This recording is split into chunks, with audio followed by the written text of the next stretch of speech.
আমরা এখন আছি বসরাতের খালে।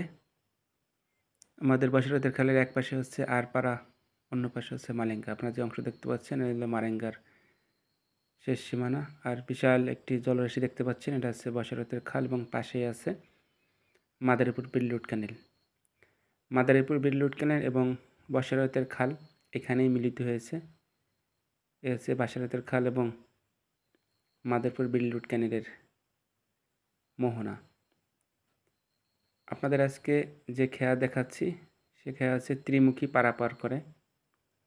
আমরা সব জায়গায় দেখি যে নদীর এপার থেকে ওপারে পারাপার করে, কিন্তু এখন যে খেয়াটায় আমরা আছি সেই খেয়াটা 3টা স্থানে মানুষকে একই সঙ্গে পারাপার করে। আরপাড়া থেকে মালেঙ্গা এবং মালেঙ্গা থেকে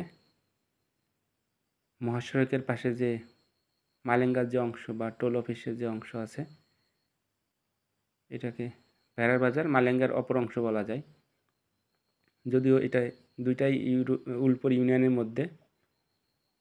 তো আমরা এখন আছি বসরাতের খাল এবং মাদারীপুর বিল্লুট ক্যানেলের অংশে। আর এই বসরাতের খাল হচ্ছে মালেঙ্গা এবং আরপাড়ার সীমানা নির্ধারণকারী একটি জলধারা। সেই সাথে এটা হচ্ছে উলপুর ইউনিয়ন এবং হরিদাসপুর ইউনিয়নের সীমানা নির্ধারণ করে একটি খাল। চমৎকার সুন্দর, দেখেন বিশাল নদীর মতো দেখতে। এই হচ্ছে মালেঙ্গার অংশ, মালেঙ্গার টুঠা বলা হয় যাকে।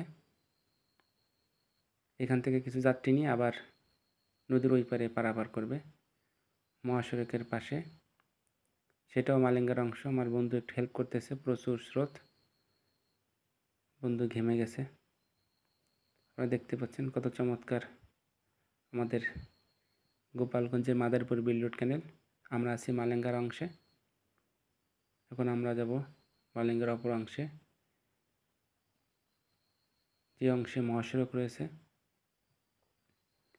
চমৎকার সুন্দর। আপনারা কিছুক্ষণ আগে দেখতে পাচ্ছেন পানি খুবই পরিষ্কার ছিল, আর এই হচ্ছে ঘোলা পানি। মাদারীপুর বিল্লুট ক্যানেলের সাথে যেহেতু এক পাশে মধুমতি নদী এবং অন্য পাশে আড়িয়াল খাঁ নদী, সেক্ষেত্রে মাদারীপুর বিল্লুট ক্যানেলের পানি সবসময় ঘোলা থাকে। নদীর পানির মধ্যে মাদারীপুর বিল্লুট ক্যানেলের পানি ঘোলা থাকে। চমৎকার সুন্দর পরিবেশ। দূরে দেখতে পাচ্ছেন মালেঙ্গা, আমরা চলে এসেছি মালেঙ্গার অপর প্রান্তে। আমরা ভাড়া এখানে দেওয়ার নিয়ম নেই, তারপরে আমরা ভাড়াটা দিয়ে দিলাম। আর বাচ্চাটার দিকে একটু নজর রাখবেন, সে কিছু একটা করে দেখাবে। দেখেন বাচ্চাদের কি আনন্দ, নদীতে ধাওয়াচাপি করার একটা আনন্দ আছে এবং তারা খুব সাহসী। নদীতে বেশ স্রোত ছিল এবং বর্ষাকাল, প্রচুর পানি, তারপরে তারা কত সাহসী, তারা পানির মধ্যে ঝাঁপিয়ে ঝাঁপিয়ে একা একা নেমে গেছে। অত্যন্ত চমৎকার সুন্দর। সবাইকে ধন্যবাদ।